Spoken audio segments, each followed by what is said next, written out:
clung to your shores since the day you were made, staring into the cerulean waste, waiting, wishing, and wondering.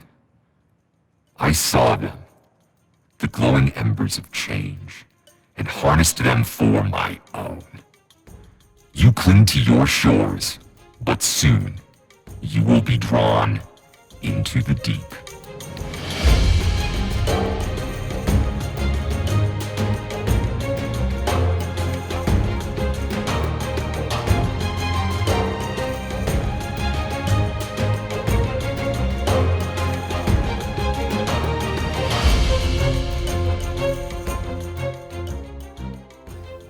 Would everybody beforehand like to tell everyone else sort of a little bit about their character? I feel like I've told everybody mine. Mike, go ahead.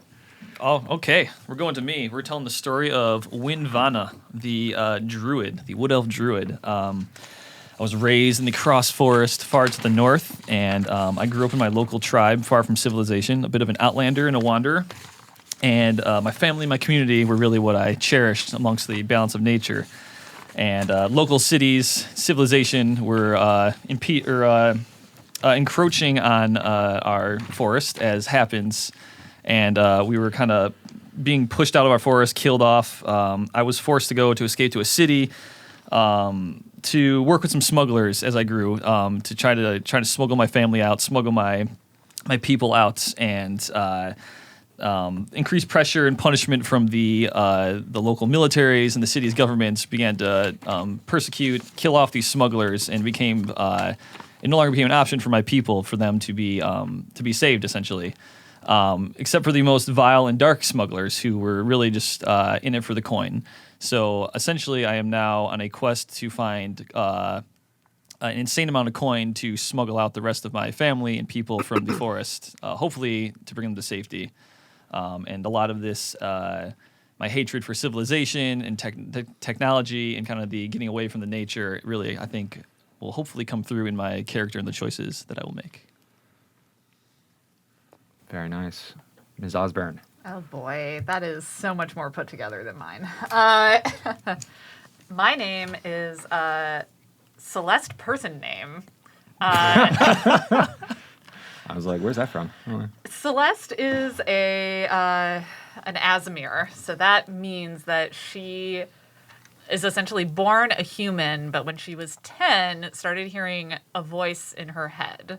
The voice said that they were the generals of Selune, who is a moon goddess in the D&D pantheon, and Selune had chosen me as a kind of vessel for her, so a celestial being. My parents thought that I was losing my mind until literally Selune had wings burst from her back, and that's when they believed her. So now she's on a mysterious quest from her goddess that she will not reveal to anybody else. And yeah, that's it. Cool. Excuse me. My name is D'Avriel. I'm a dark elf. I was raised in the north, in the mountains, in a elven cult that followed a very dark god. That the belief system is that in order to pave the way for the reemergence of this god into the world, to create a world that was specifically for elven kind, other species had to be killed. They had to be sacrificed. And when I was about 16 Earth years, or human years old, about 16 human years old, I was befriended one of the sacrifices and was unable to save her from being sacrificed. And so I left my mountain community and shunned my family and my religious followings. I can practice magic, but I also shun that. So I only rely now on martial arts to defend and protect. Oh, geez. Nice. So I will read the sort of introduction to the world. It's very brief, very bare bones, but it's what we got right now.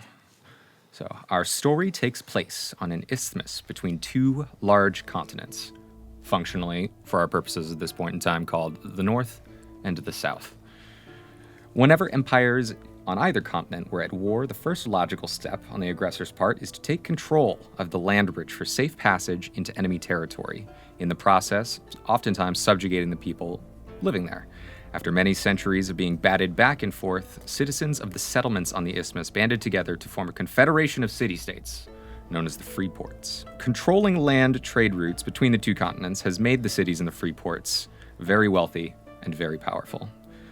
You, adventurers, currently find yourselves in the quasi-employment of a tabaxi, a cat person, named Pure Chance in the city of Aquumbra. Chance is an artificer, sort of like a magical tinkerer, who spends much of his time in a workshop in a rather deserted part of the city. He requires materials, treasures, trinkets to build his magical machinery. And that's where all of you come in. You scour the catacombs beneath your feet, known to the locals as the underways, for whatever your benefactor requires. Not for free, of course. Adventurers have to eat. On this trip below, however, you might find you've bitten off more than you can chew. The three of you at this point, I don't think that I'm not here to make any solid character decisions for any of you, but I'm gonna say, been in the city for a decent amount of time. But it's not like you've been here for years and years and years and really know the lay of the land. Maybe some of you showed up 6 months ago, maybe some of you a year ago, but for the most part, relatively new. That being said, Chance has a relatively solid roster of adventurers he relies on, and you've met many of them in passing as you come and go from his workshop. Once again, in a very deserted part of town. Not a lot of foot traffic. Some of the street lanterns are broken. The cobblestones definitely haven't been replaced in maybe a century. But your tabaxi friend doesn't seem to pay too much mind to his surroundings. He is entirely focused on the goings-on inside of his workshop. From out, you can hear all sorts of noises from outside. Bangs, dings, rings, the occasional explosion. Inside, it is just as chaotic. Lights everywhere, pipes running through the walls. What you would consider to be trash or maybe debris kind of scattered all over workbenches and tables all through. There seems to be a small cot in the corner of the large main room where you would assume Chance sleeps, although you've never seen him lie in repose before. He seems to really enjoy sending the three of you out together. There's something about your team composition and the trinkets and treasures you've brought back for him so far that has led him to believe that, maybe you're the A team. You seem to get harder assignments or harder asks than the rest of the vagabonds and brigands who seem to come and go from the workshop the same as you. He has sent you down to the underways on a very routine kind of assignment. He is looking for a particular kind of ore that conducts energy in a certain kind of way. You have a vague sense or notion of what it is you are looking for. He has basically just given you a location somewhere to go and try and track this particular brand of ore down. It is very easy to get into the underways. You don't have to fight through, buildings full of guards to access something. It's actually, the underways are very accessible to most, if not all, denizens of Aquumbra. There's, a gated entrance here, a well there, a manhole cover at the end of an alley. It's not particularly difficult, and you all have been down at this point tens, if not hundreds of times. The underways consist of catacombs, the occasional tomb, sewers, and then also, too, after years of neglect, they have crumbled away into a series of underground caverns that exist hundreds of yards, if not miles below the surface of Aquumbra, possibly even stretching out underneath the ocean floor. So, you could get lost down here, and you could stay lost. You find yourself walking down a run-of-the-mill tunnel. Stone on one side, a small stream on the other, carrying God knows what.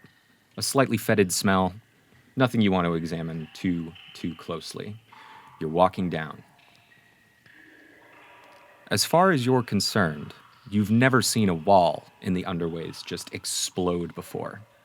A few more steps, and the three of you might have been seriously or maybe even mortally wounded. Rocks from the wall blast across the cavern, excuse me, not cavern, across the hallway. It's maybe 15 feet in width. Dust everywhere. Pebbles shower you. The sound deafening. Your ears ring for maybe 2 or 3 seconds. However, all of you are well away from the blast radius. As the dust settles, you see a man lying in the rubble, sort of in the stream. It's kind of, the rubble has kind of blocked the water and seems to be running underneath his back. He is damp.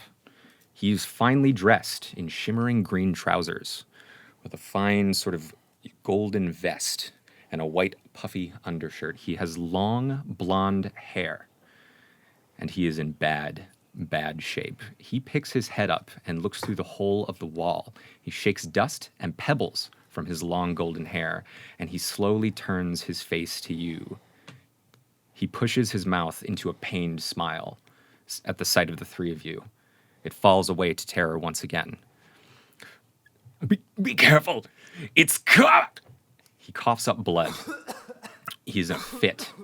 He clutches at his chest. He is bleeding badly. What would you like to do? Could I rush in? There's a lot of rushing. Well, maybe not rush. Saunter. I'm gonna carefully kind of keep the hole in my vision, like, what the hell is that? That's a good point. Okay. But approach him to apply cure wounds onto him. Cure wounds. There we go. Okay. So you have to touch a creature, and they will gain 1d8 plus your spellcasting ability modifier. You are a druid. Your spellcasting ability is wisdom. So you can roll a d8. This time on your phone, next time on actual die. I'm very sorry, but We got ourselves a 2 with the wisdom modifiers +3 for a 5. 2. All right, and that's going to burn a first level spell slot. All right. Can I do something here too? Absolutely. Anytime. As a dark elf, I believe I have really good dark sight. So you have dark vision. Dark vision? You are in a. I should have mentioned the hallway lit by torch sconces. You are relatively close to the surface, so no need to dark vision quite yet. How about within the hole, though? Ooh, excellent shout. All right, are you going to peer into the hole? I want to peer into the hole. Okay, so why don't you go ahead and make a perception check for me, which means you're going to take the D20. You're going to roll it, and then you're going to add the number next to your perception score. It's a 5, and my perception score is, it says +2. +2? Mm-hmm. So 5 + 2 is 7. Yes. Which means you peer into the hole. You do not see anything out of the ordinary. You're looking into a cavern, that you've probably, the kind of which you've probably passed through in the underways how many times. Nothing seems to be out of place. There's obviously a little bit of debris kind of on the floor just inside that fell away as whatever, caused the impacted the wall. But other than that, nothing seems to be amiss. Okay. All good. No. I guess it was nothing. Must have been the wind. It must have been the wind. That seems unlikely. Is he healed? Or is he still coughing up blood? He is, when you run over and place your hands and cast Cure Wounds on the man, he's going to catch your hand as you begin to cast the spell and slowly shake his head and say, "My child, my time has come. Waste not your arcane magic. Better to," and he seems to gesture towards the hole once again before blood sort of erupts from his chest a little bit. He clutches at it once again and grabs you. He caught your hand. He slides it up your arm and grabs your bicep and says, "Steel yourself. Ready your blade." All right. Well, I really feel like we could have healed him, but I'm going to, I suppose, heed his warning, and I will not continue to cast Cure Wounds because I am now beginning to feel a bit troubled about this hole that is a little bit more out of my vision that he keeps referring to. I won't railroad you too hard, I promise. Oh, that looked like an idea, Ms. Osburn. Or should I say Celeste? Excuse me. All right. Well, first I'm going to look to my comrades and say, do we really want to go down the evil hole? We can turn around right now. We can go get a brew or a coffee or an ale. Oh no, coffee's canonical and Another mystical drink. in our world. The juice of the coffee bean Energy potion. from Ye Olde That was Buck very of brown and Star. bitter. If we ignore this hole, is this hole like blocking our path, or can we just? This hole is not blocking your path. You could continue on. You could leave this guy to die. The hole is like just on one side of the hallway that you were walking down. As someone who's left someone behind to die before, Ooh. I feel uneasy about leaving without knowing if there's an imminent threat. Because if we turn to leave, as we've been warned, something is coming. It could ambush us from behind, but it could also leave the people above vulnerable to whatever the threat is. Very good point. Wayne, why don't you make a perception check for me?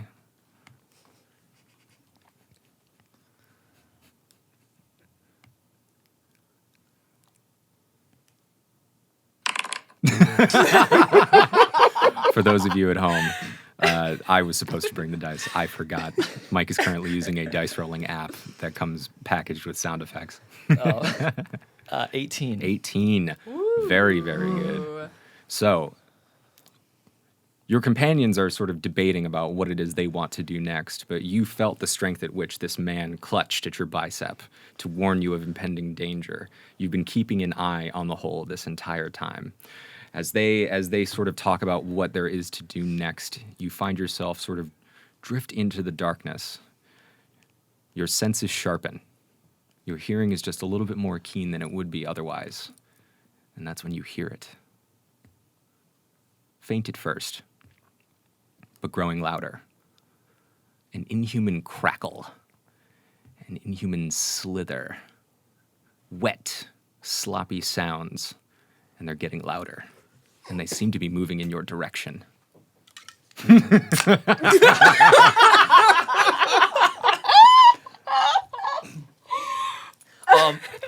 You might only have seconds before whatever going to this yell- is upon you. I'm going to cast produce flame on my cantrips and produce a flame into my hand as I yell, "Hey guys, I hear something coming and it sounds large and wet."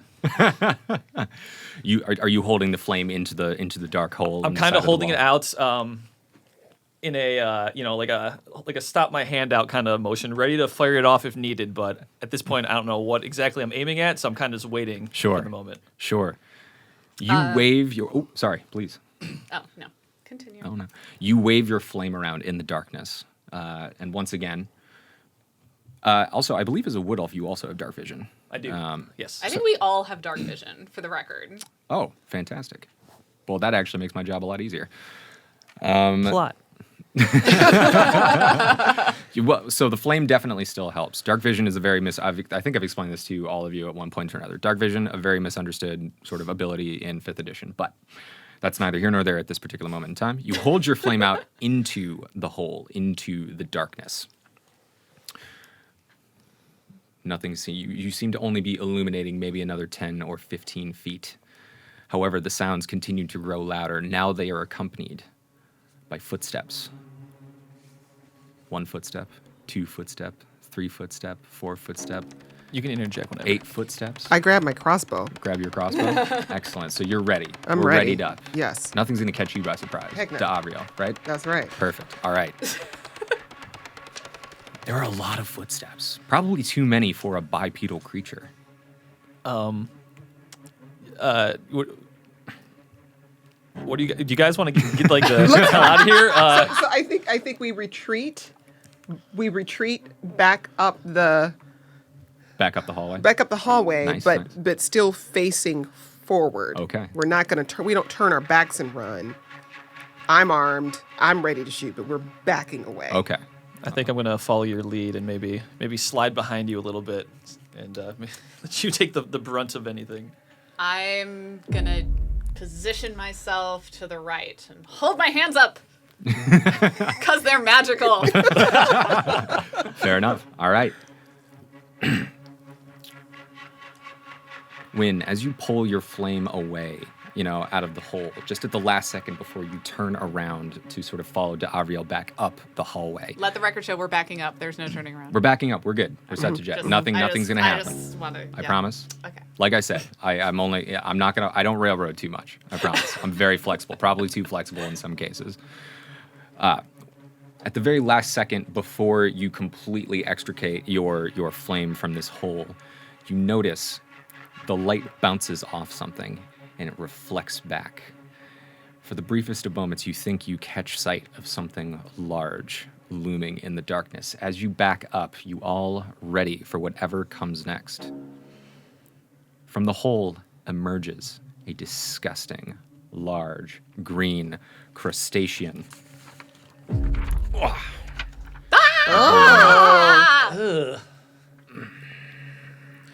I quickly fire my crossbow several times.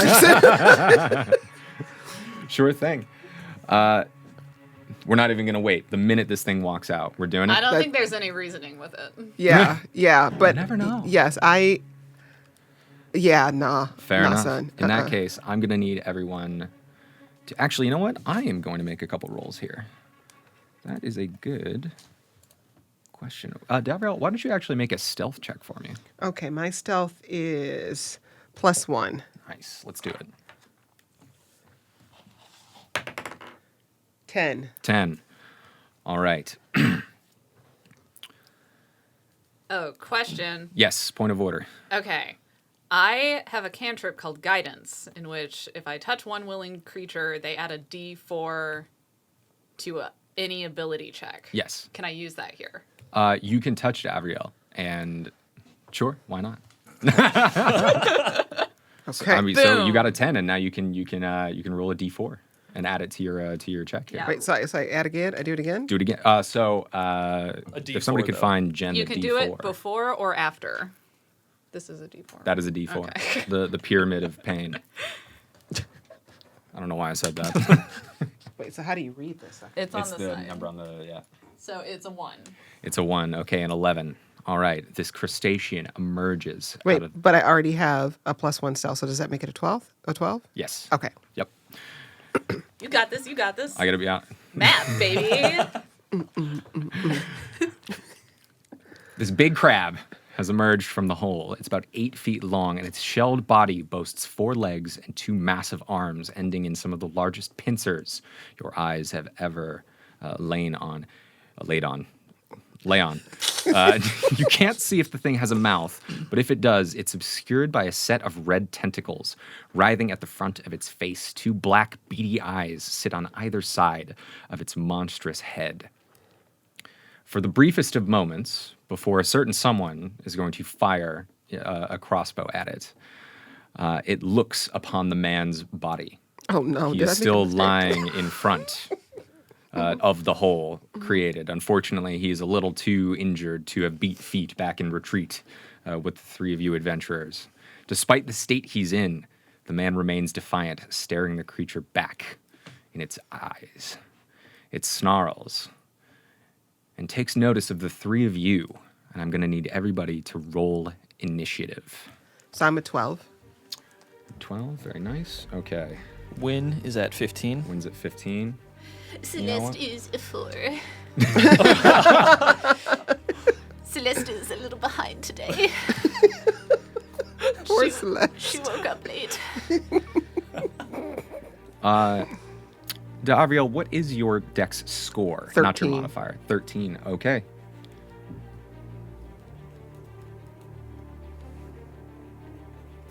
And finally, Celeste, bringing up the rear, I'm sorry to say. That is okay. Win.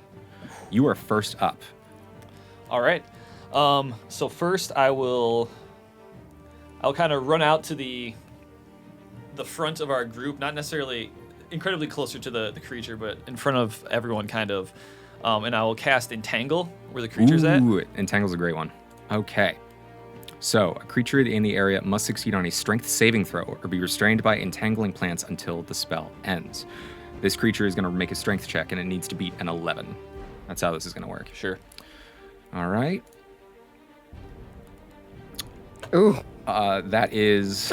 I'm now realizing, I haven't looked to check, but I get the distinct feeling that Jenn might be able to see my screen.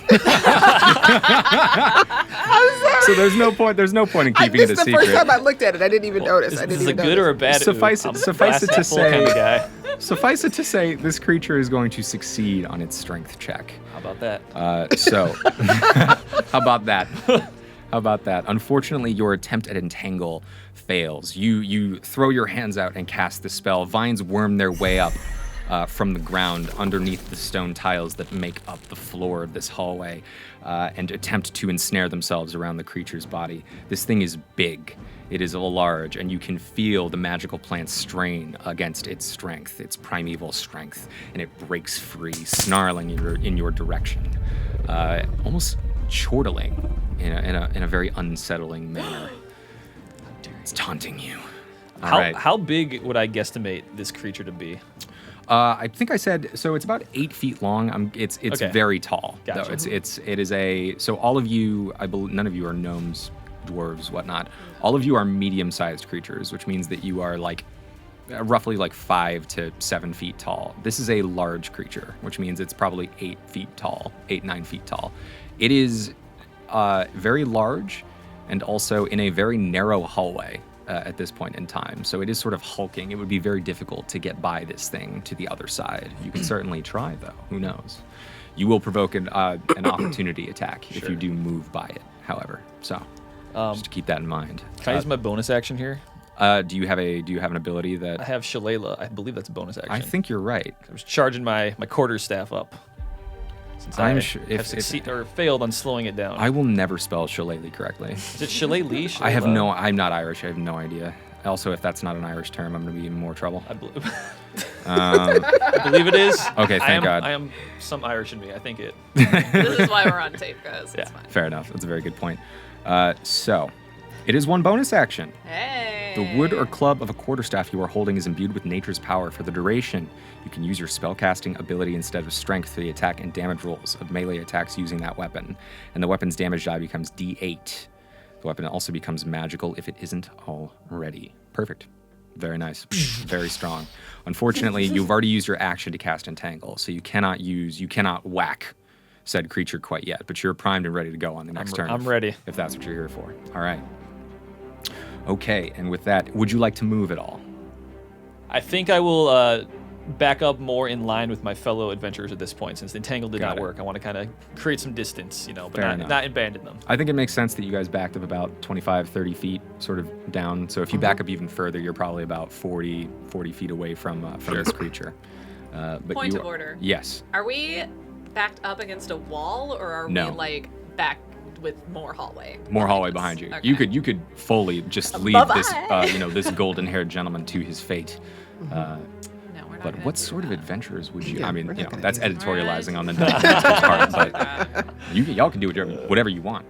This is your world. I'm just making it. We're gonna That's how this try works. to save him. We're gonna try. Fair enough. Okay, next up, Avriel. Yes. It is your turn. What would you like to do? Okay, so now I already fired my crossbow. So, So excellent point. You can fire your crossbow successfully. So you're gonna roll your d20. okay. Where's the 11 total. 11 total. Okay. You fire your crossbow at this creature. This is unlike anything that you have ever seen before in your roughly 160 years alive. You don't exactly know where it is its weak spot might be. So you pick somewhere on its body and let loose a bolt. The bolt bounces off harmlessly. This creature's body is very well armored. Okay. Would you like to move? Well, at this point, I think I'm still aligned with my fellow adventurers. That is true. I'm a little concerned about Celeste, though, with her 4. So maybe, maybe. Celeste is ready. So She's ready. wait a second. Sure. One thing that we did not know was that Celeste gave me her little power boost thingy. So that was only for the one ability roll. So I can do that. I can do that for any ability roll, by the way. But I need to be able to physically touch you, and it only applies to that roll of the dice. So it's not just like a general, you're always #blessed. But You're only #blessed for one thing. okay. I think. Okay. All right. It's cool. It's cool. I'm I'm sorry. I'm gonna stay with them at this point. I'm not gonna run or anything. I'm Fair enough. chilling. Okay. I mean, if you know, you need a little #blessing, you just let me know. Okay. Good. Okay. All right. Next up is the creature. It is going to turn its massive body. Wait, do I not get to go? So the creature unfortunately rolled a little bit better than you did. Okay. in the I didn't in know the the order creature of was in combat the here. order. So. Of course, the creature's in the order. right, fine, of course, fine.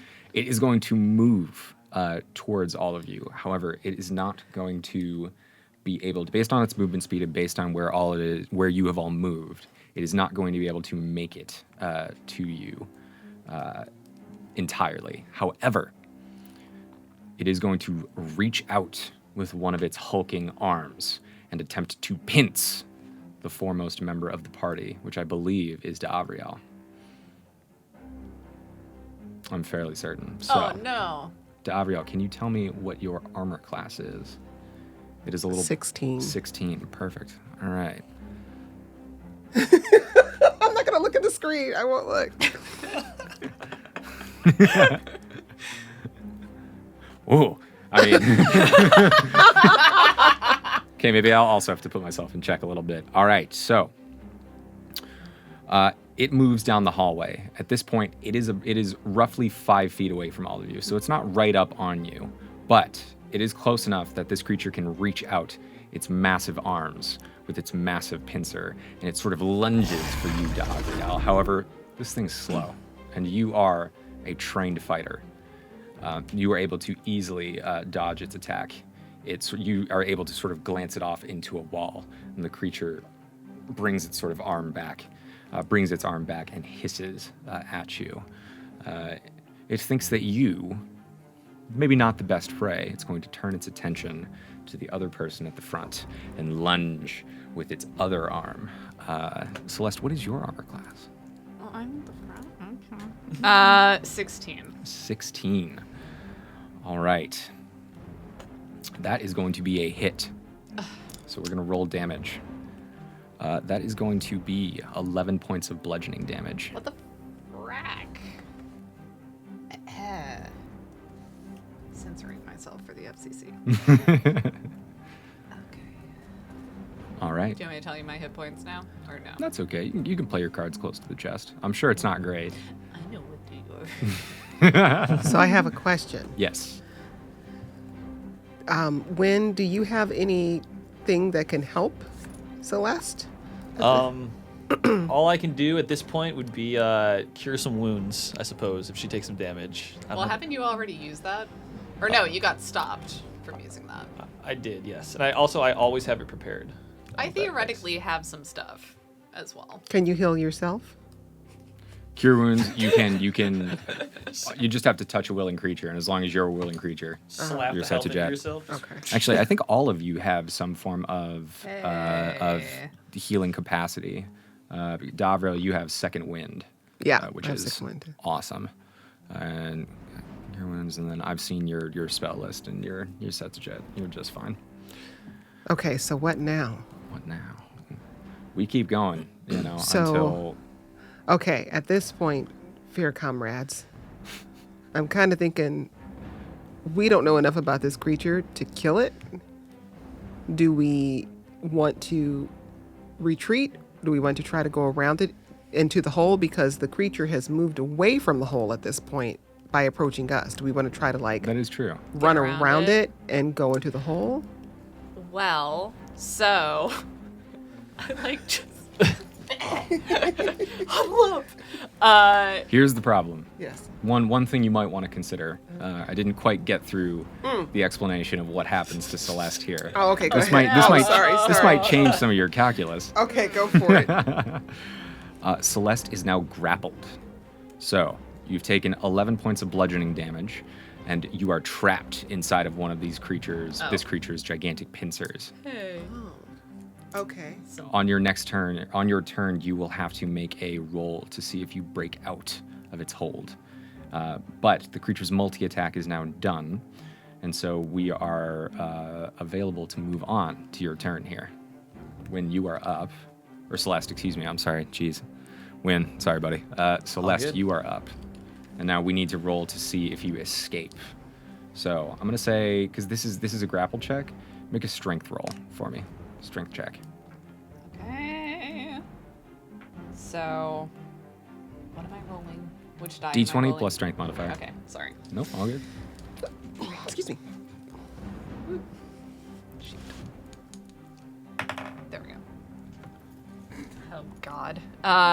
Is 6. 6. Brutal. Unfortunately, you remain trapped inside this creature's pincers. Apologies. Can I do anything from inside the pincer? You are grappled, which means that your arms are at your sides. Well, why can't I turn my hand like that and go? Why "Boo"? can't I turn my hand like that? I'll check. I'll double check. In the meantime, D'Avriel, you look like you have something you want to say here. Well, I'm wondering because when you charged up your staff, is there something you can do with your staff to help? Well, on Release my Celeste? turn, I could bash him with it, but I can't do anything.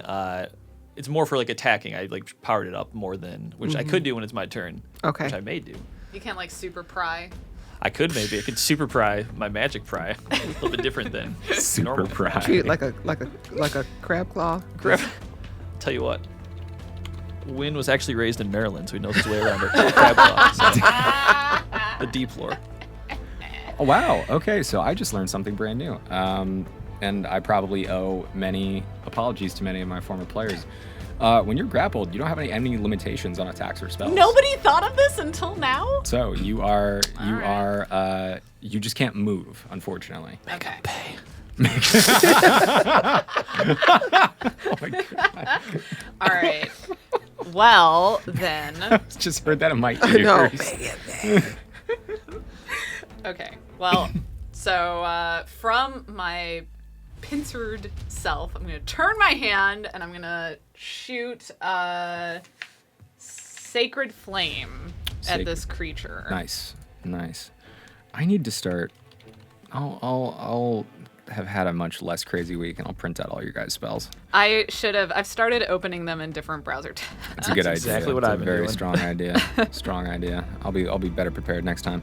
Flame-like radiance descends on a creature that you can see within range. The target must succeed on a dexterity saving throw or take 1d8 radiant damage. The target gains no benefit from cover for this saving throw. Bummer. Okay, so determining this DC is the exact same as the strength save that Mike forced it to make earlier. You're gonna take 8 plus 2, which is your proficiency bonus. And then what is your dexterity modifier? 1. 1. So the DC is going to be 11. So let's see if it succeeds. I am very silly.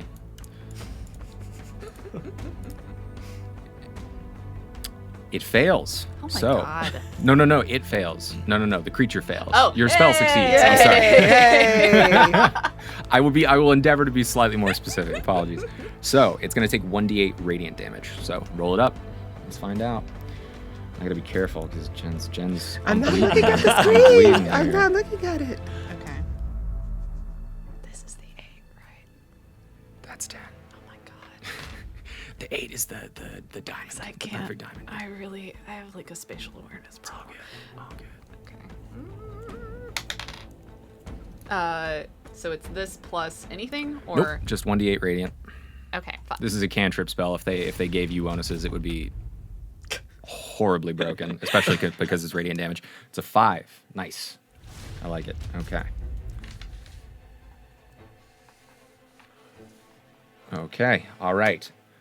So, Celeste, you throw out your hand, and white fire emits from your palm, striking the creature. It is very, very upset by this. Very upset. You can see the flame leaves sort of singe marks on its shell, and it sort of writhes and screeches underneath its tentacles in pain. Congratulations on the first successful blow landed. On our foe here. Huzzah. Everybody laughed at Celeste 4. Look at me now. Look at me now. Look at me now, Dad. All right, we're gonna roll back to the top of the initiative order with Win. Sidebar. Yes, Did the creature drop me? the creature did not drop you, Son of a- unfortunately. Buddy.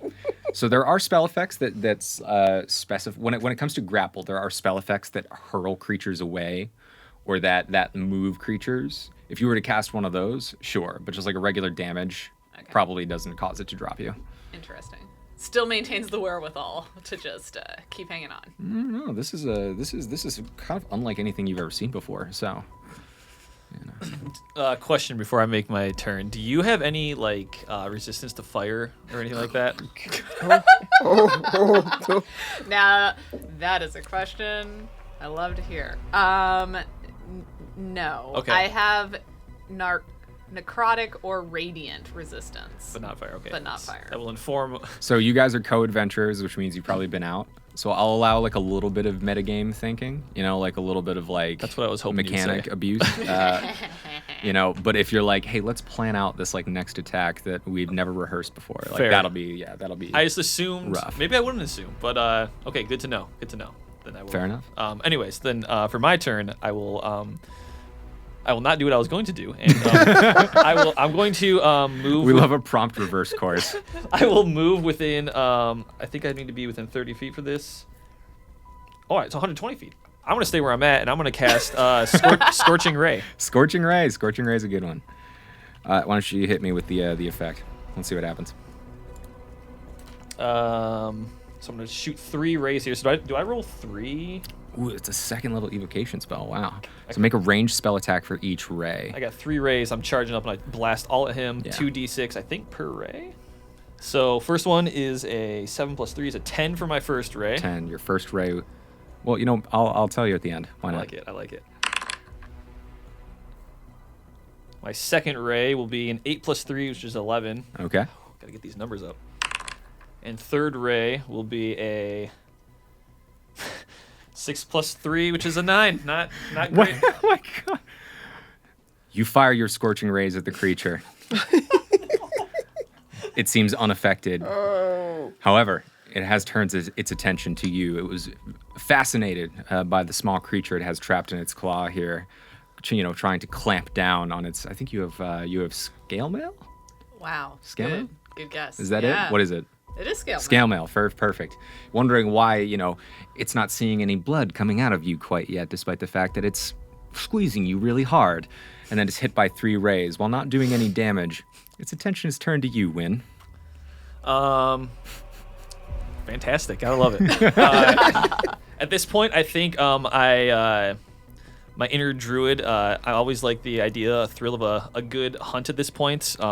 And so I don't want to abandon my friend either, so I'm going to stay where I'm at this point. Nice. You know what? I'm going to let you make a...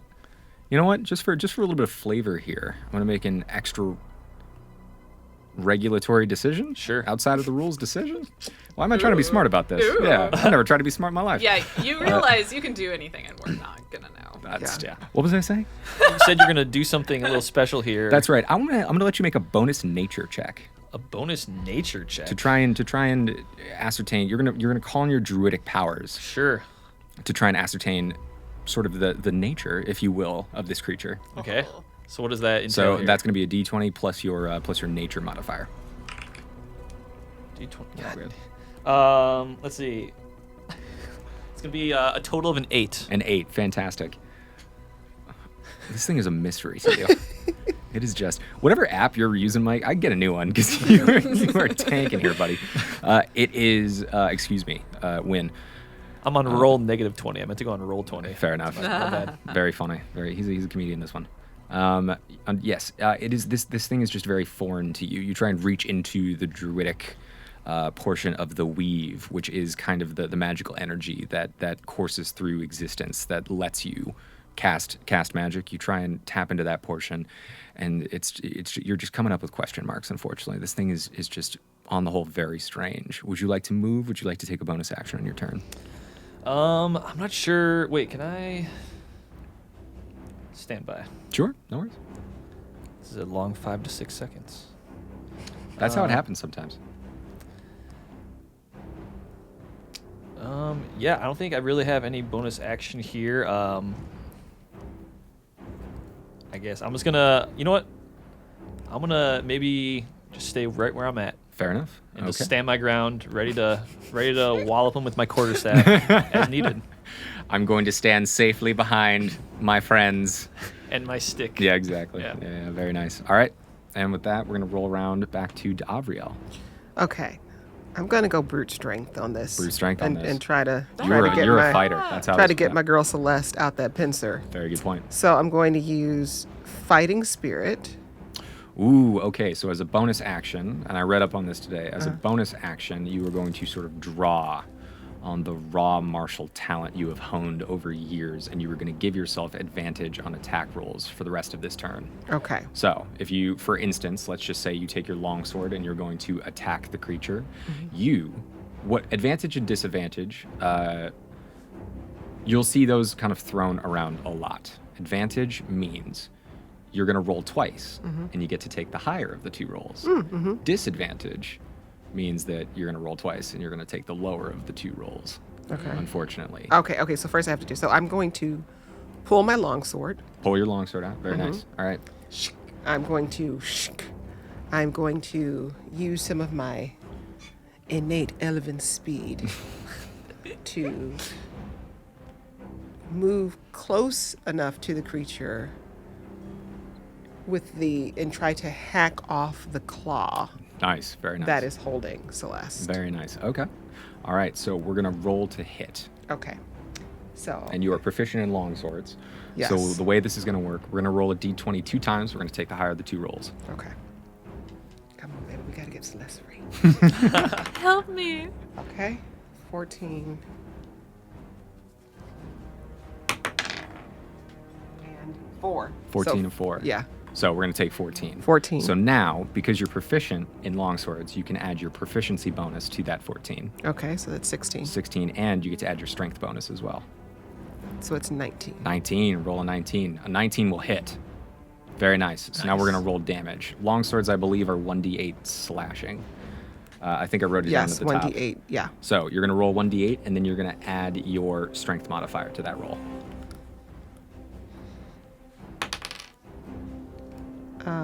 2 plus, here's my strength modifier. 3. 3. 5. 5 points of slashing damage. I like it. All right. Okay. You hack away at the claw here. There does seem to be a little sort of gap in its natural armor right at the wrist. You take note of that and bring your longsword down. You don't quite cleave. The claw of this thing off. It's got these arms are thick, and it might take, a giant's blade to sort of hack it off in one fell swoop. But you make solid contact, and you see not quite kind of blood that you recognize, but a dark black sort of goop begin to seep out from this creature's body, and it sort of screams in pain. You watch the tentacles on its mouth begin to sort of move in a frenzy, and it does seem to drop your friend and retreat just a tad. So Celeste, I will say that you are ungrappled. Woo! Save you from making that check. Still bloody. Ungrapple. Still covered in blood, but feeling Fair good. enough. Fair enough. All right. We've taken some liberties, but that's okay. We're first time out here. All right, Davriel, that was your bonus action. That was a little bit of movement. That was your action. I think unless you want to sort of move back again, because the creature was pretty close to you at this point. You didn't have to move that far, so you probably have another, let's say, like 26, 27 feet of movement speed if you want to retreat or something. I don't want to retreat because It's a good idea. Celeste is still That's on true. the ground, That's a very good point. injured, so I gotta Help stay me. to Good stay point. to protect her until she can move on her own. Very good point. Okay. So it's going to move closer to the two of you with its beady eyes still trained on Wynn. It is going to provoke 2 attacks of opportunity from the two of you as it tries to sort of move through you. The scorching rays have caught its attention completely. So it is pissed. It is annoyed. It is irritated. Irritated with wind. Actually, I think pissed is okay, right? We've definitely aired that. We've aired pissed. Yeah, Okay. yeah. I'm Fair trying game. so hard not to just like let it. All of you have had a conversation with me before at some point. I'm doing my absolute best Just here. means more editing and post. You're I doing d- great, honey. I'm very uncomfortable. So, both of you have melee weapons. This shouldn't be too much of a hassle here, but you can make your rolls to hit here. So, rolls to hit. Why don't we start with let's start with Celeste. Okay. What's your weapon again? It is a mace. It is a mace. I think that's 1d6 bludgeoning. So let's roll to hit. Ooh, okay. 18 plus. You don't have to finish that. That'll hit. That's all good. All right, so you can roll your damage 1d6 plus your strength modifier. Guys, wow. I need to get better at this. 7. Nice. All right. As the thing begins to move away from you, where do you want to hit it? You know, what sort of attack are you making here as it tries to sort of run around you to your friend? So what's already damaged? Its arm and the front of itself? Yes. So you sacred flamed it sort of, as it was picking you up in its claw right in its chest, leaving some scorch marks. And now D'Avriel has also chopped it in the wrist, which was holding you, thereby releasing you. All right, I'm going to take that pincer off. You're going to try and take that pincer off? You're Yeah. going to swipe the pincer? I All want right. some vengeance against that pincer. We have unfinished business. Fair enough. Pincer and I. Fair enough. So you were just dropped from the pincer. So you're ostensibly standing sort of right in its path as it attempts to sort of leave. You whack it with your mace and you hear sort of a sickening crunch and watch as parts of the armored bit of its pincer kind of cave in on itself. And you can hear again the creature sort of scream in pain underneath its tentacles, muffled by their movement. And I think next up we'll go to D'Avriel for her opportunity attack. Okay, so first up. Oh, man. A 1. Oh, crit failure. You, D'Avriel, you were so pleased with yourself for landing that blow and getting your friend out of the clutches of this creature. You get a little overconfident, this time. And you slash, your longsword with maybe a little bit more flair than you normally would, paying a little bit less attention to where it is you're actually hitting, and you airball, the heck out of this slash, completely missing this creature as it moves out of your range. Or maybe I was just really tired. She can get a great night's sleep, okay. I hear that. It's okay. You didn't stab yourself. That's so. true. I did not stab myself. I take that as a victory. It is not uncommon for game masters, dungeon masters to find some sort of comical way that a character deals themselves damage, whether that be slipping in, we I had had a fighting spirit, which says advantage attack rolls till the end of turns your end. turn. Yeah, your turn has ended because you cast that a while ago. Oh, okay. I'm sorry. I'm so sorry. I thought it meant turns in the battle. All right, okay, we c- fine. I was very excited. That's okay. No, we're gonna play fair. No host advantage. No host advantage. I was about to say, I was Fine. like, my job sort of depends on Jenn liking me at the end of this. It does not. All right. I'm sorry, D'Avriel. Your attack of opportunity has missed. This thing is going to move towards you, Win, and it is going to lunge its good pincer out towards you in an attempt to grapple you, the same as it did your friend Celeste. Let's find out if it works or not. Did I, for real? How do I keep managing this? That's very impressive. You're good. You're good. You don't need to roll anything. You just want to get that dice sound. It's like the branding at this point. Okay. You see this coming from a mile away, because you just watched your friend get quite literally snapped up. So how do you want to dodge this thing? How do you want to? Because you're a druid. You're not really wearing any armor. So. Right. I'm going to got pretty high dexterity. I'm pretty limber. I'm going to kind of like roll so I position myself so my line of sight. I'm kind of like facing this creature, but my friends are no longer like behind it. It kind of Nice. shift my perspective in a way to kind of get between him and my friends, but namely so that there's nothing behind him important that I care about. So now, actually, the way that I'm interpreting what you just said is you've sort of actually, now the three of you have gone from wounded man, creature, the party, to switching sides here, and now you're standing in between the creature and the wounded man and the hole. Am I hearing that right? That's what I was envisioning, I Perfect. suppose. Okay. So, well, we are, once again, defenders of the realm, and/or this one horrifyingly wounded guy. Perfect. All right. Win. It is going to take its bad pincer, and it's going to try and swipe at you again. However, it's looking a little shaky, thanks to several crunching blows it's sort of withstood here. So let's find out if that's going to go down the way it goes down. What is your armor class, Win? 11, I believe. 11. Unfortunately for this guy, or this creature, I should say, it's not looking good. Oh my guy. It's not looking good. He flails. I say he. Who knows what's going on here?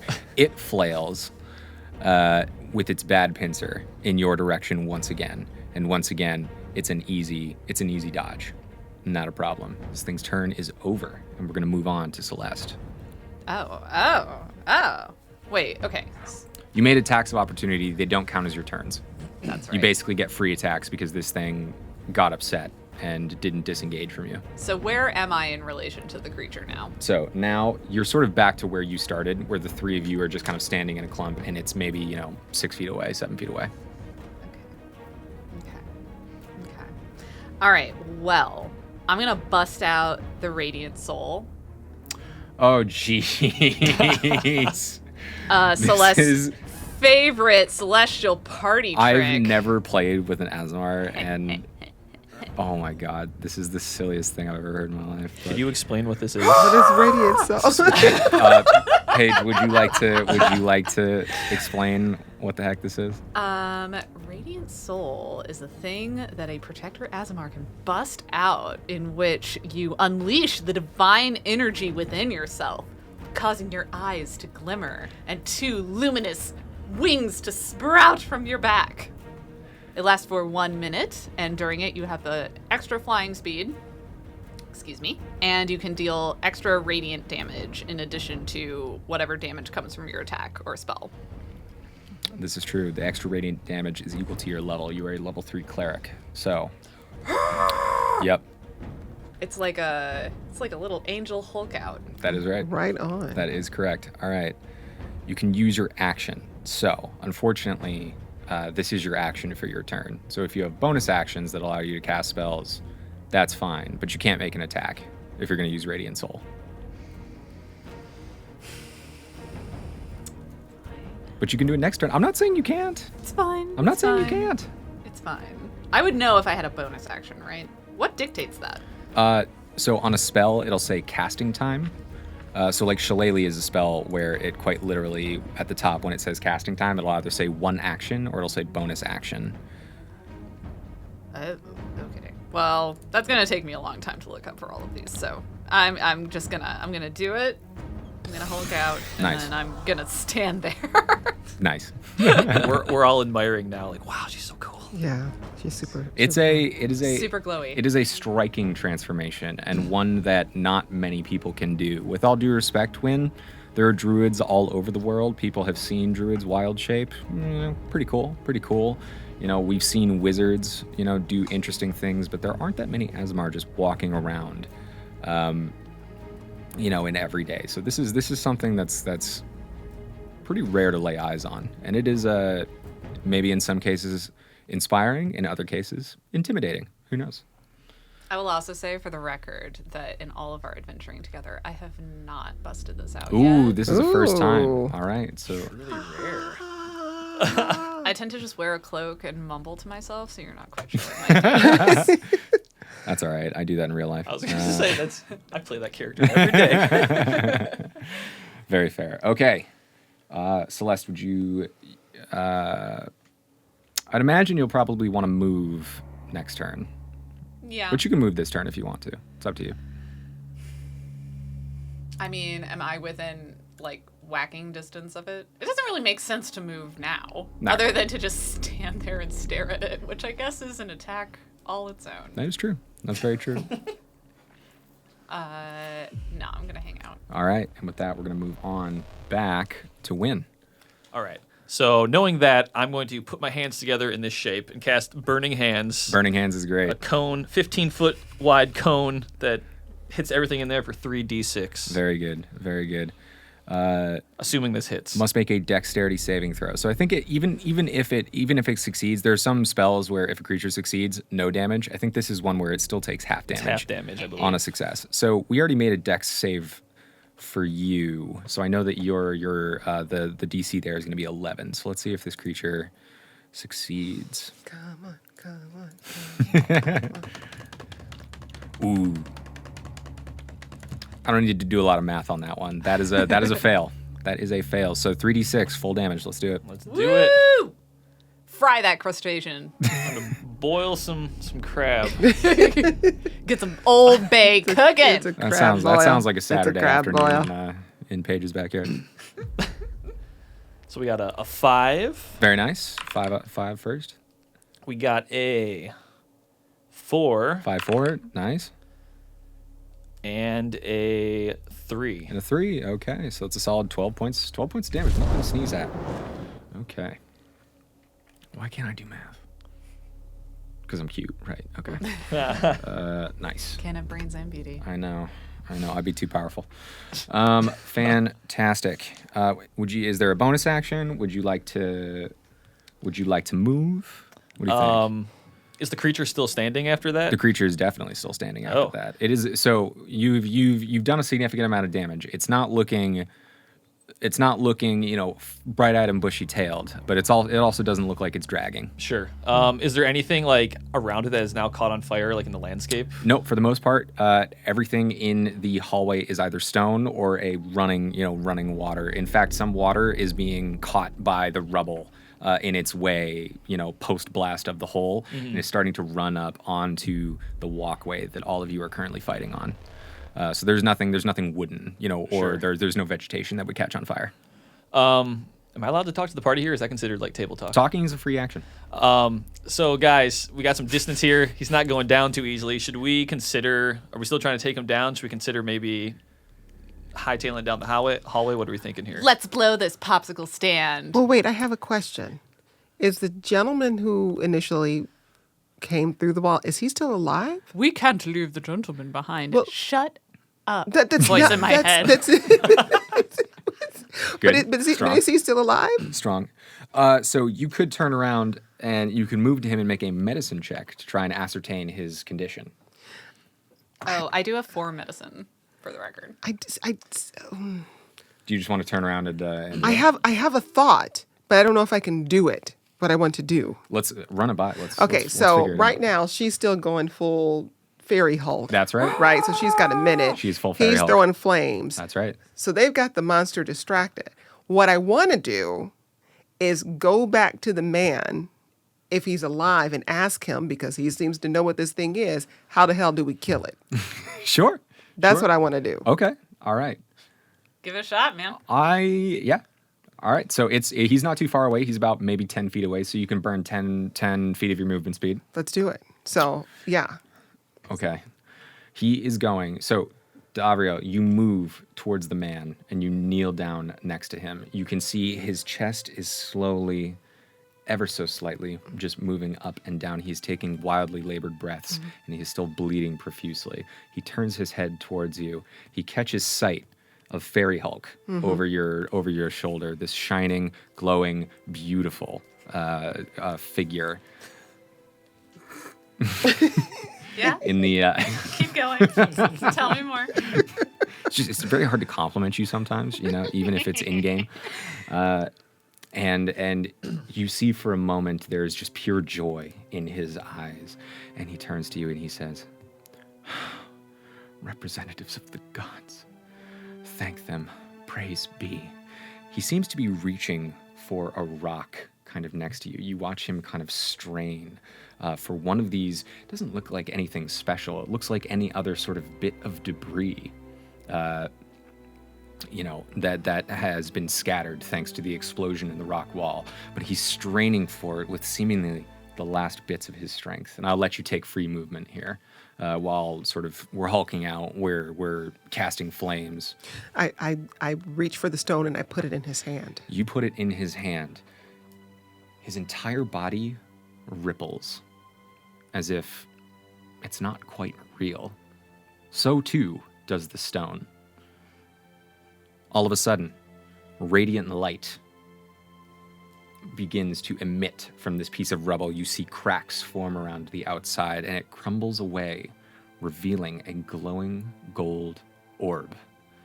Once again, his body ripples and seems to begin to lengthen. He's growing taller. His features are growing sharper. The illusion begins to melt away. In front of you morphs a beautiful rainbow-scaled serpent. He continues to speak to you. Be not afraid. I'm so thankful. In my last moments, I could find you. My only regret is my partner. And you see the last breath sort of leave his body. You are left with a dead something and a shining gold orb in your hand.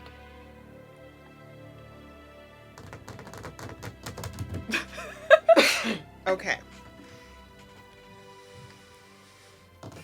So is it a weapon? Is it his partner? D'Avriel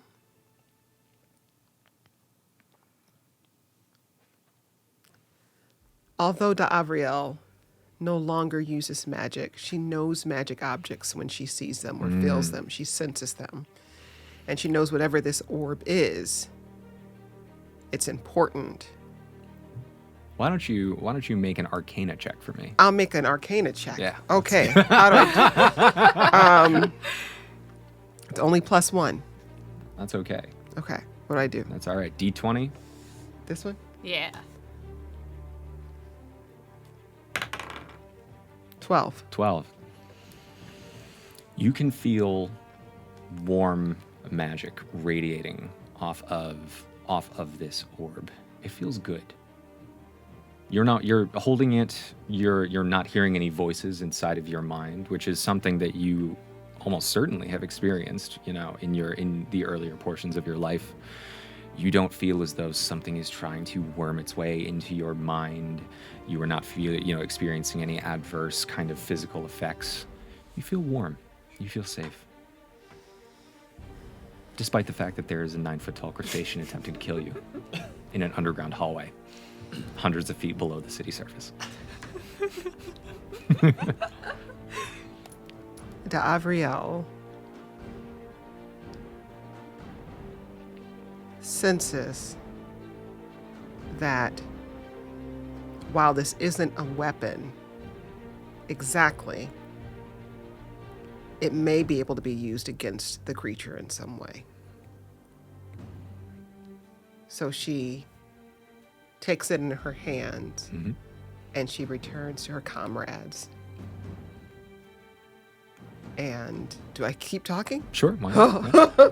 So she takes it in her hands. She returns to her comrades. Did we see any of this go down, by the way? So I'm going to say that this is... glowing rock there. Huh? What? What did you say? You seem to have a glowing rock there. What's that about? What is this? What is this affectation? This is my celestial voice. I don't know what's happening. Is this why it's so hard to understand the gods? Because they constantly have their hands over their mouth?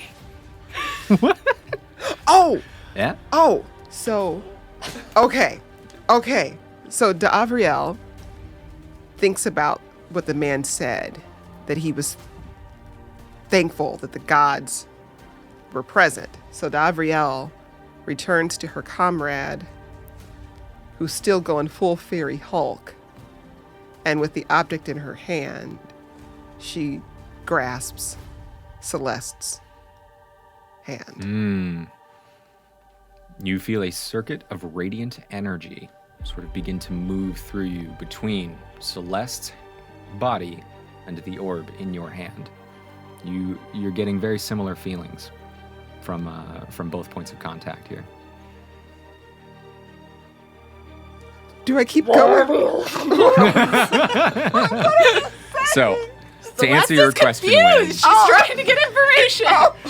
You're talking to the gods. Is that what you're doing? I'm imagining. This is. Sorry, I didn't know what was happening. She's just, I think, This reminds me of a funny story I gotta tell you guys at some point. you know, mid-combat, she's going glowing Hulk. All of a sudden, you just walk up and grab her hand. I think she's a little confused. That is very fair. That's very fair. I'm following my instincts, Celeste. I'm following my instincts. Glowing orbs, gods. Okay. Fair Okay. enough. Okay. All right. All right. You never answered. Did So Celeste you and I guys see what happened, or I'm this gonna all happened say like behind basically us? the way this is gonna work is the two of you watch Celeste go Fairy Hulk, and then while you were casting Burning Hands and burning this creature is when D'Avriel rolled over and had this interaction. Okay. So she's coming back right at the end of your spell Gotcha. as you finish singeing this bad boy. Okay. Yeah? Cool. Okay. Cool. D'Avriel, I'm gonna say that's your turn. Okay. I'm gonna say that's your turn. We're gonna move on to the creature itself. And it is going to make a perception check for its action. Yes, Celeste. You did not seem to enjoy that very much. No, I'm just. I just now that I'm I just know. listening. Now that I'm I just know that curious. that's like the god microphone. I was like, what It's is just her Well, I was voice, like, man. Celeste can't just have Man. a regular Okay, voice. so- She has a fairy Hulk voice. The creature succeeds on its perception check. And despite being, overcome with flames and despite being maybe overcome by the celestial beauty of Fairy Hulk over here, it's zeroed in on this orb in your hand, D'Avriel. And it is, you can sort of tell, despite its the lack of emotion in its beady eyes, it is zeroed in on the orb in your hand. It lets out the most gut-wrenching snarl, hiss, scream.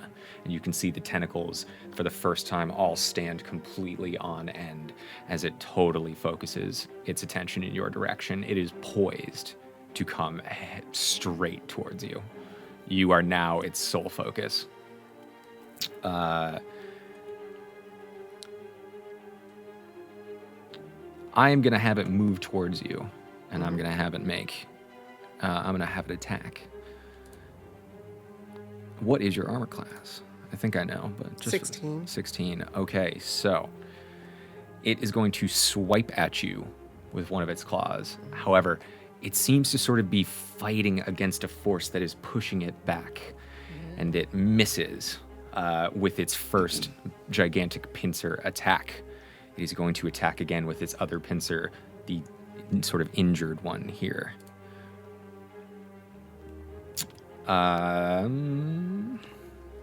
That is actually a good point of order. I do not know this.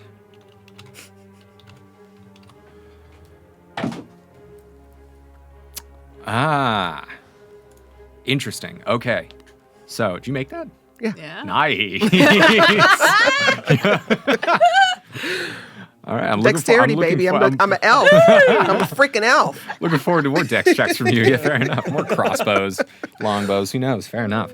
All right. On its second attack, it throws its injured pincer in your direction. However, it doesn't seem to be attacking you in principle. Instead, it is swiping towards the orb. By the way, this is not like a very small kind of orb. It's a solid. It fits in your hand. It's kind of like a softball. You know what I mean? Not as small as a baseball. It's like a softball. It's solid. It's hefty. You can hold it easily. It doesn't take a lot of strength, but like it's got some weight to it. So you sort of notice that you're prepared to kind of move. It's not swinging in your direction in principle. It swings toward the orb.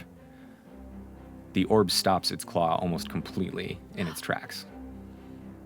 It's actually kind of an awkward moment where everybody watches as this thing which has been batting all of you around kind of is rendered powerless against one kind of small object.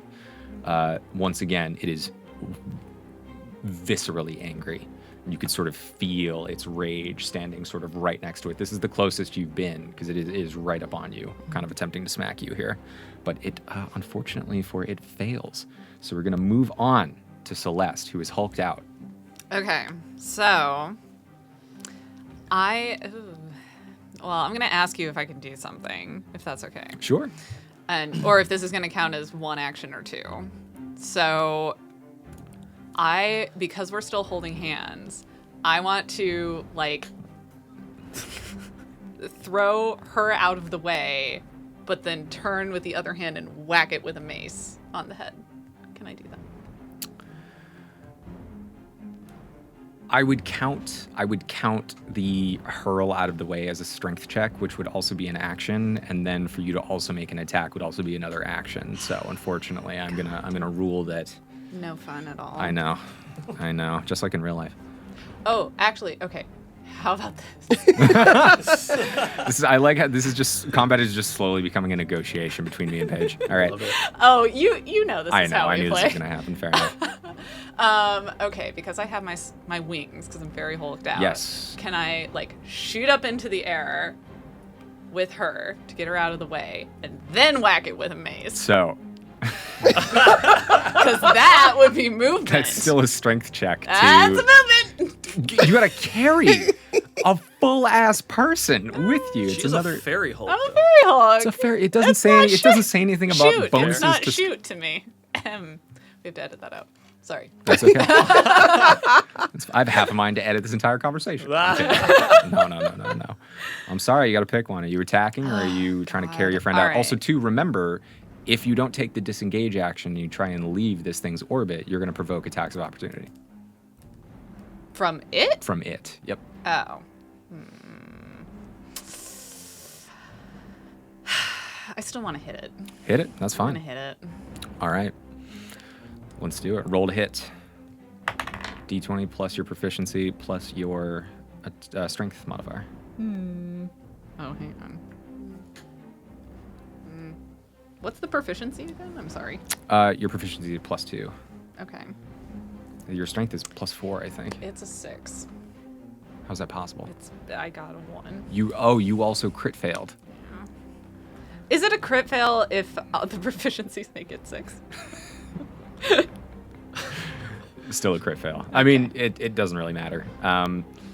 Or is it a 7? It's a 7, but once again it doesn't really matter. Unfortunately,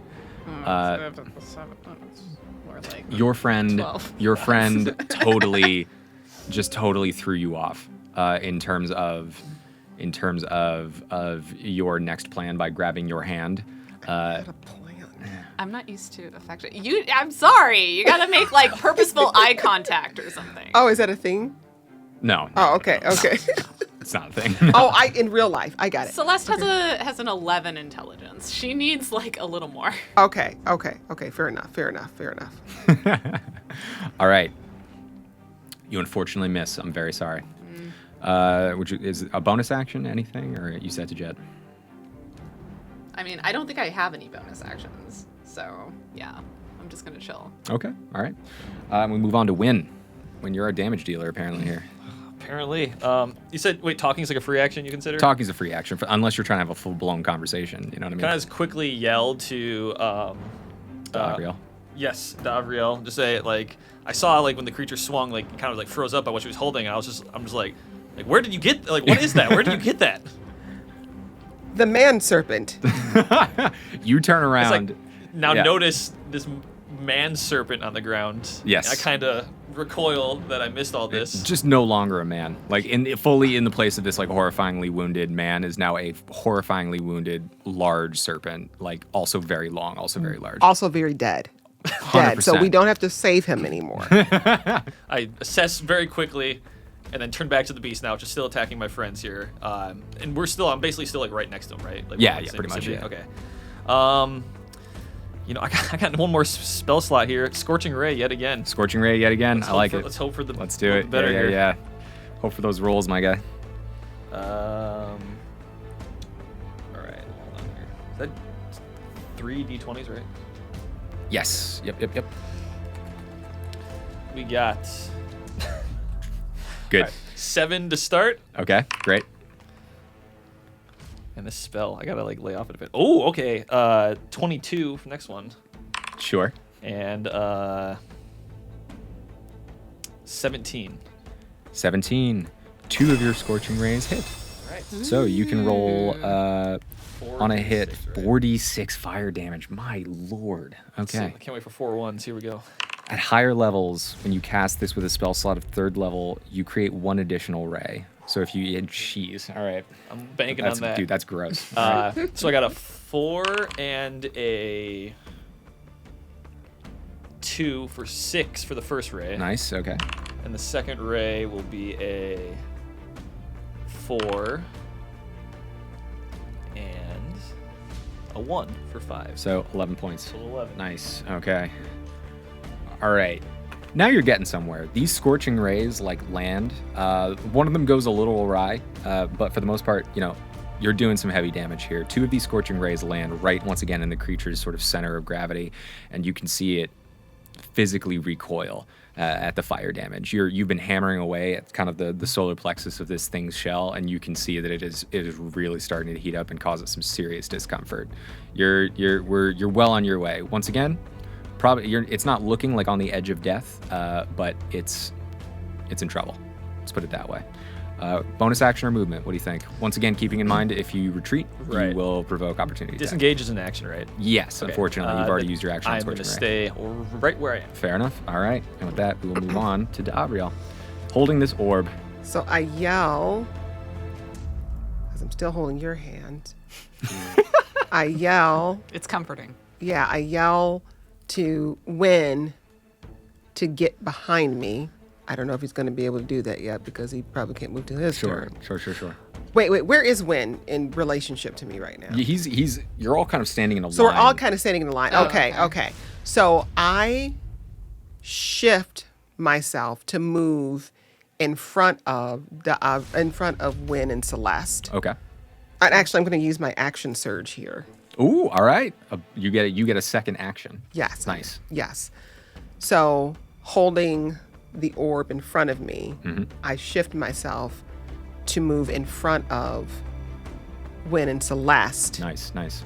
And then keeping the orb between myself and the creature, I move us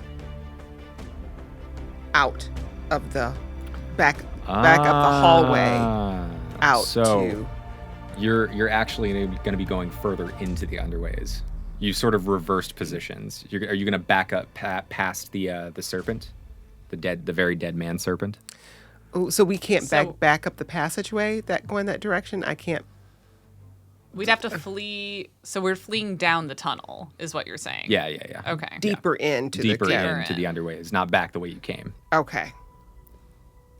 But that's okay. That's an option too. Yeah, I kind of feel like we just got to get away from this. Or you thing. can try and back it up. You know what I mean? Ooh. Maybe I shouldn't be giving instructions as the dungeon master here, but Well, yeah. I mean, okay. So let me think. So they're behind. I moved in front of them. that's an idea. I just saw an idea. All right.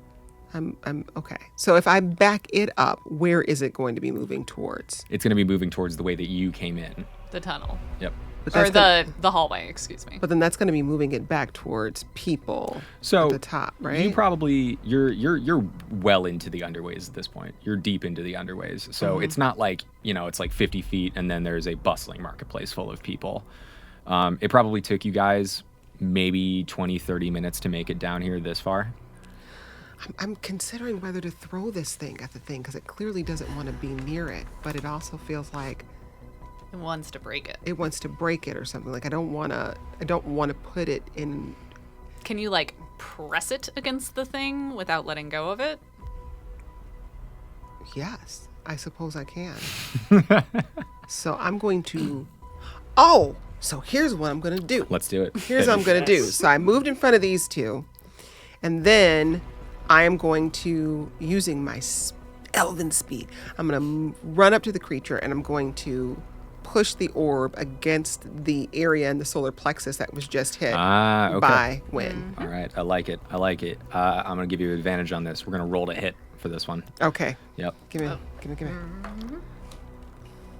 And this is go. Bleh.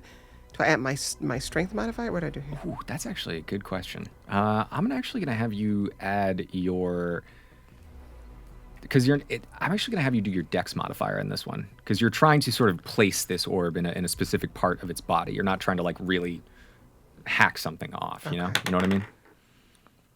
So, wait, where did it land? 4. So it's 5. This says 4. My dexterity modifier is +1. Brutal. Okay. Or I could just roll again. No, I'm just kidding. No, I did just say I was going to give you advantage. Yeah, so, you did. Roll it again. We'll take the okay. higher of the two. Okay. Nice. Come on.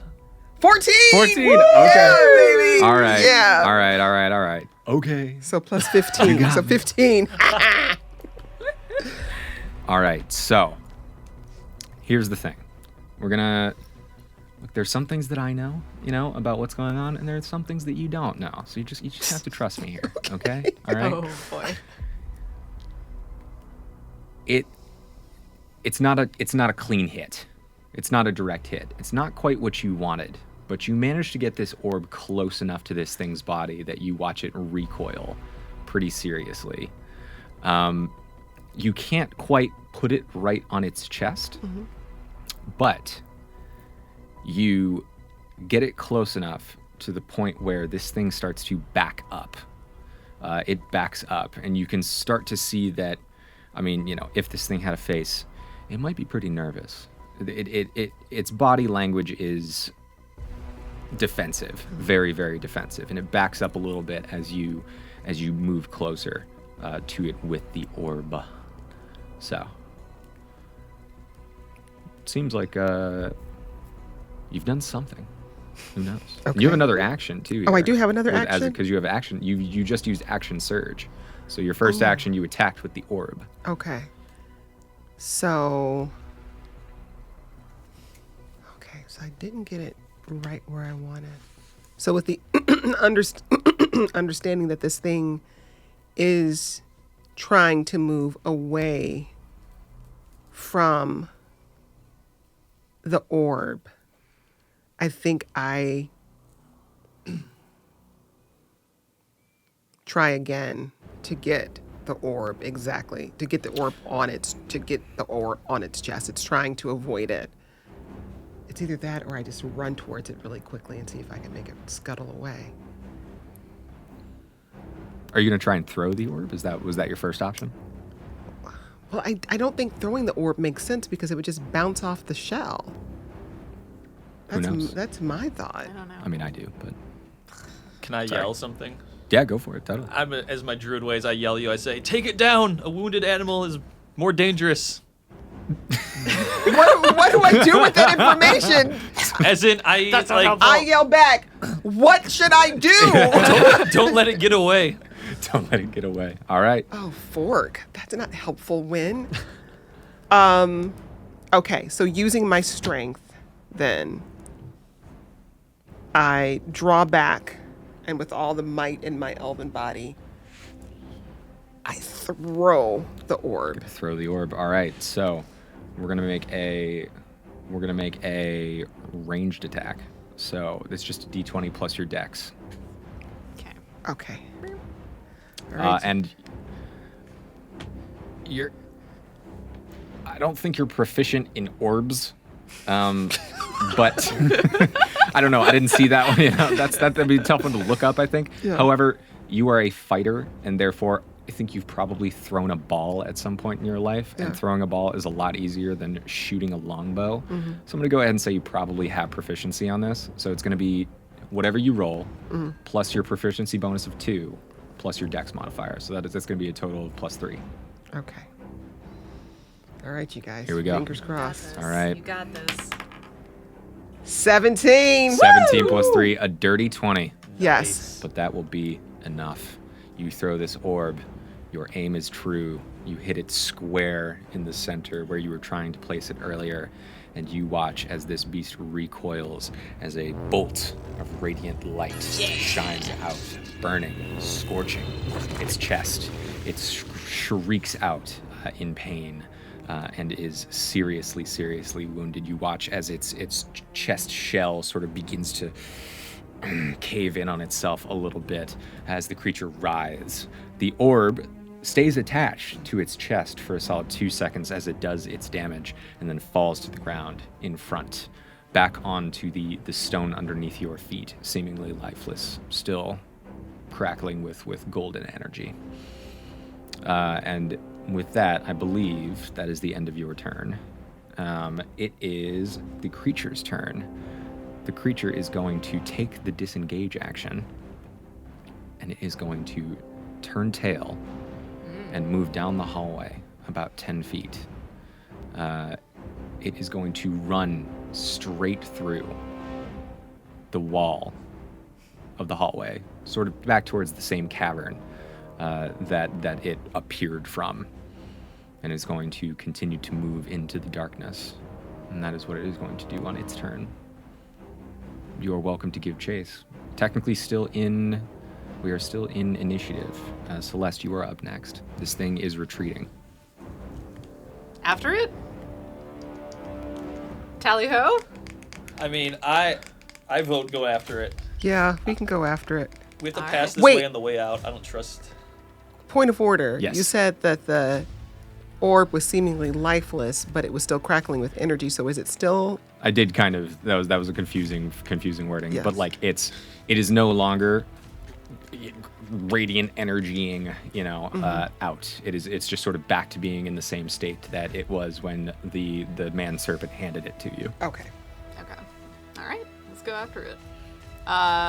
So I'm pretty low on spells at this point. So I'm gonna just, okay. Am I still radiant souling, by the way? How long You does are. that last? All right. It lasts for an unfortunate amount of time. I Okay. think. So then, For 1 minute, which is like 10 turns. So All right. Well, and that means I get radiant damage too, right? yeah, you get radiant damage as well. Yep. Oh, well, I didn't use that last time, but that's Well, fine. because you didn't connect with your hit. I still think we didn't run all the numbers there, but all right. I'm gonna There were like 2 numbers to run. fly after it. I think I missed all 2 of those. Well, one of them wasn't radiant damage. Okay. I'm gonna fly after it and hit it again.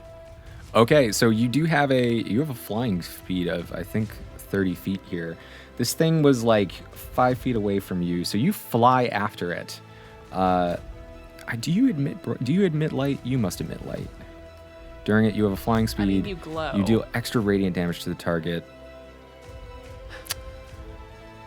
But I don't know if that means Too luminous. Yeah, it's not. Yeah, that's tough. So here's the thing. It's broken through this wall back into the dark cavern. Okay. So you're going to have to, it's not that far in though, and the light from the hallway should still illuminate it somewhat. I do have dark vision, You do have dark vision, this is true. which I know isn't, super useful. No worries. I'll call it as I see it here. Yeah, so you can still sort of roll to hit. It's probably out of range of your mace. Oh, so what am I trying to hit it with? Excellent question. Where am I near it? I thought I was like going up to it, but am I So, now past it? It was already far. It moves. It moves basically at the same rate as you do. So think about it this way. It moved 30 feet. You were already separated. It moved 30 feet, and then you moved 30 feet. So you're still relatively separated. I see. Okay. Yes, I do see. Okay. And I'm sorry. For this radiant damage, is that like a separate thing from, or is that's in addition to whatever spell or attack Yes. you do on top? Okay. Yes. But that whatever spell or attack has to hit, which is why we didn't deal the radiant damage last time. Okay. Then I guess I'm gonna try a crossbow, because I don't have a lot of options. Crossbow. I like it. All right. All right. 18. Nice. 18. 18 will hit. So Okay. crossbow is what, 1d6 piercing? I assume I don't have it in plus your dex. Okay. That is shoot. Sorry. Okay. Okay. 4. All right. Well, next up is Win. Wait. Yes. Sorry. Oh, and your radiant damage as well. Oh my god, so it's crossbow plus your radiant damage. Oh boy. Oh boy. Okay. Yes. What's up? What Did she hurt it? What do I do now? Yeah. Oh, I'm sorry. So, your crossbow bolt flies through the darkness as this creature continues its sort of hasty retreat. You manage to find a separation in its armor right at its shoulder plate. You can see its 4 legs are sort of scuttling away as black bile oozes from its body. You fly through the darkness, continuing to hunt it down.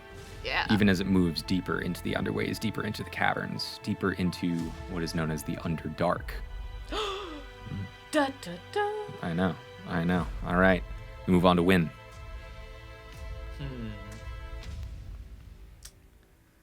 Well, I suppose I will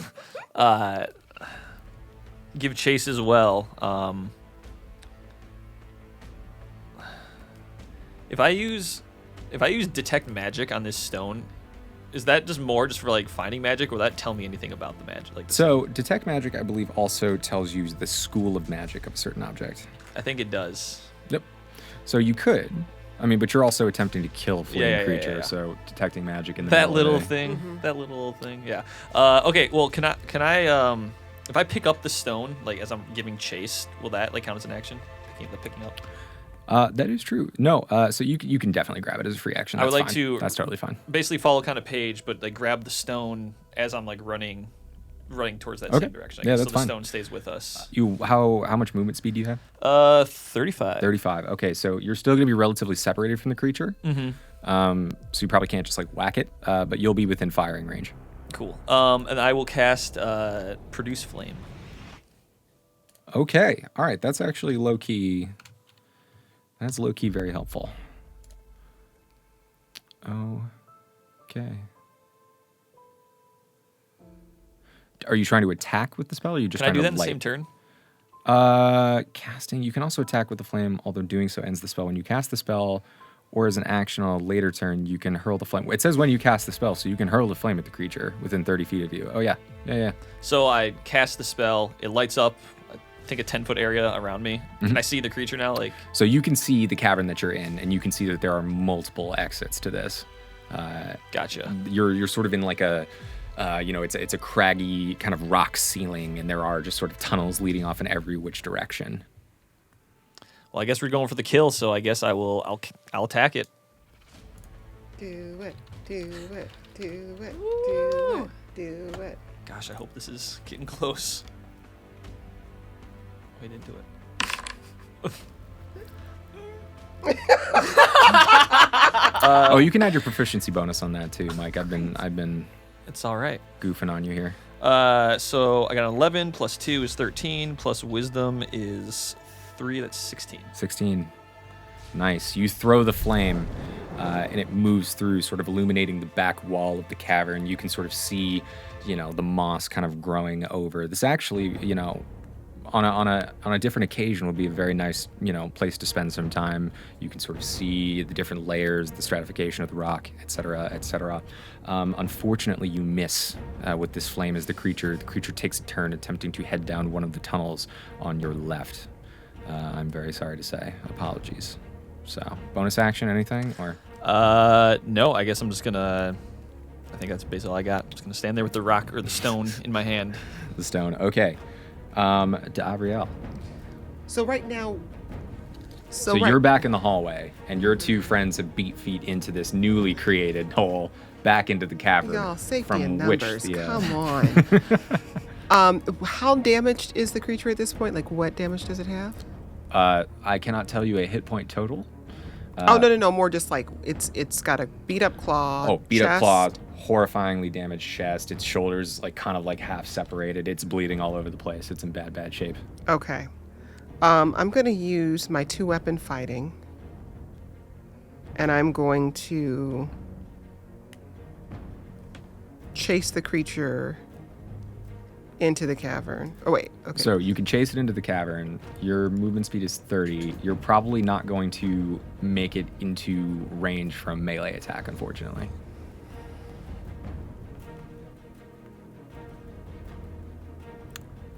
What are my options here? I don't think I really have any options. Except to chase after you mofos because you decided to run ahead. So you do have you also have a crossbow. You also have a longbow. But do I have enough vision to see that far into the cavern? Thanks to Wind's produce flame spell, as because once again things are kind of happening relatively at the same time. So thanks to Wind's produce flame spell, we can honestly I'll have you roll for it. What do you think? Yeah, I'm gonna try for my longbow. Okay. I'm gonna try for my longbow to score a hit, to score a killing hit. Okay. So how do you want to do this? What do you think? What does this look like? I position myself at the mouth of the new opening. That's a new opening. I like it. Pull my trusty longbow and a single arrow. Mm-hmm. No. No. Can I pull 2 arrows? Unfortunately, no. I'm sorry. Damn it. That's probably That a would've feat of been some cool. sort. Yeah. Okay, single arrow. And with the cavern lit by Wind's flame, I try to sight. In the moments before it hits the wall and peters out. Right. Yeah. I sight the creatures. Mm-hmm. Let's see. So would its back be to me at this point? Its back is to you. It is running. It is retreating. It's retreating. Yep.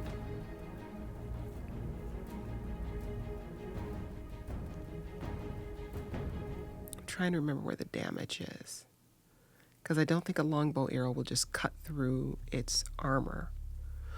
But in our previous attacks, I noticed that at the joints there are places of weakness. Mm-hmm. So I aim specifically for the space at the base of the monster's, what I assume is a skull. Nice. All right. All right. Let's roll to hit. I release. Nice. All right. So D20 plus proficiency plus dex.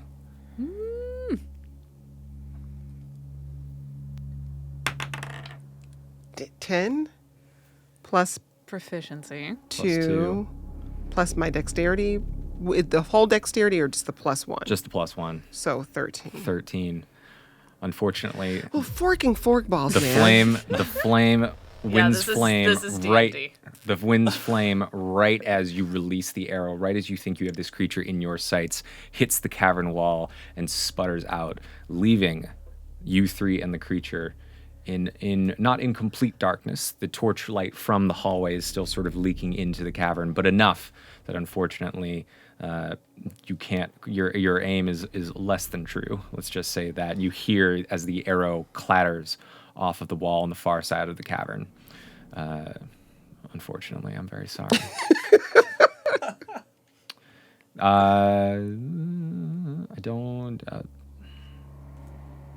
I don't think you can use action surge again. I think you've used up all your movement speed. I'm very sorry, Davriel. I think that might be it for your turn, unless Yeah, I think that's it for my turn. you want to Uno reverse me here. No, I don't think. All right.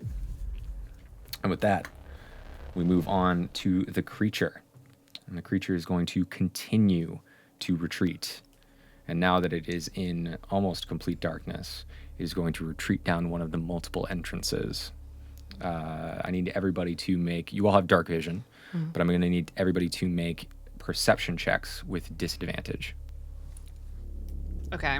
So what is it? What do we do? We're going to roll the d20 twice, and we're going to take the lower of the two scores and then add our perception modifiers. Okay.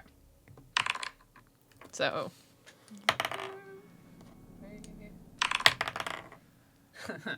All right. So.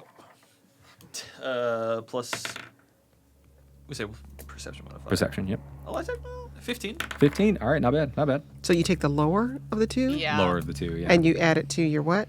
Your perception. So. Okay. Should be over here. There So it is. it's 4. 4. It's 8. 8. All right.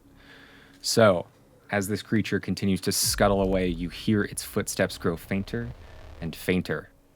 D'Avriel and Celeste, you have absolutely no idea where this thing has gone as it retreats back into the darkness of the underways, the Underdark. Wynn, you know that out of the 5 entrances that you can see, it's scuttled away into one of the 3 entrances on the left. But which one exactly, you are unsure. Would you like to take a chance? Try and pursue. What do you think? I think at this point I would kind of look to the group and a bit kind of just like, well, we tried our best here. Maybe we should just give pause here and before taking any unnecessary risks. But I would kind of gauge the group's opinion on this. It's going to be very dark. We don't know really where it went. Yeah, I kind of feel like we need to regroup. Yeah, but it's so close to death. What if it goes back to its... bloodthirsty, Celeste. But what if we go down the wrong corridor? He's not even sure which of the 3 it was. Okay, I don't know if this is table crosstalk or something. You can talk amongst yourselves as, like, party members. Yeah. I wonder if this is a thing where when you need to do, like, some sort of perception check or something. I don't know if this creature is magical or not, but is there a way for one of us to sense the likely direction it went? So are we standing and having a conversation about what to do next? Is that what I'm hearing from the party? Yeah, pretty Yeah. much. Okay, in that case, we are out of initiative. Okay. Congratulations, you have completed your first combat encounter of the campaign, Hey. even if it came to a relatively unsatisfying close. That's okay. Okay, I gotta go let my dogs out, but Oh no! it's like, So we can call it here. Is that okay? I mean, yeah, because I Do you- gotta let the Yeah. dogs out. They're gonna have yeah. Sure, But I don't want to, but I kind of feel like I have to. That's the great rub. If my husband was home, I'd be like, babe, let the dogs out. I'm gonna be a while. In that case, the 3 of you are left standing in a cavern just off the underways with a retreating gigantic crustacean, a dead rainbow serpent, man serpent even, and a strange glowing orb with unexplained powers. And And a partner. and a partner somewhere, who knows? And I think that is where we will leave it for the day. Thank you for playing. Who knows? Fun! Roll credits. That was so much fun.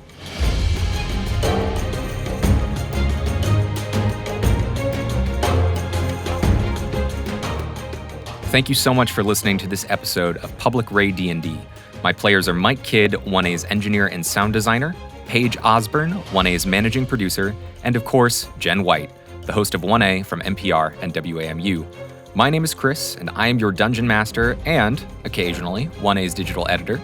Remember to take care of the people at your table. We will adventure with you all again soon.